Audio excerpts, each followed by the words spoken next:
It's a very cold morning everyone. So maaga ako at meron akong transaction today ng bonggang-bongga. So iyan, ang mga ibon,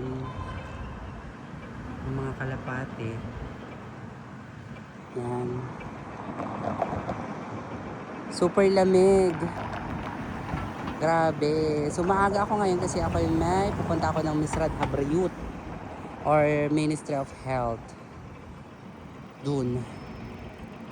So ayan, Diyos ko, napakalamig. Kaya kailangan ko matapos agad ngayon ng bonggang-bongga sa akin transaction. At kailangan kong bumalik na agad sa aking trabaho.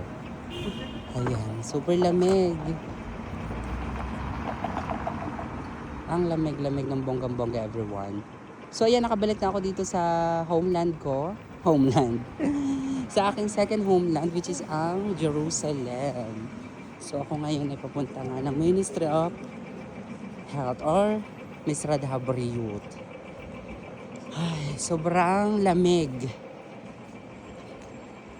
Foggy ngayon pa ng bonggang-bongga. At ito ang Hadavidka Square dito. So doon ako pupunta sa yan. So sana open na siya. Ay nako, ng bonggang-bongga. And then kailangan kong bumalik agad din. Hello everyone. Keep safe and keep warm ng bonggang-bongga. Mga ka-OFW ko dito sa Israel.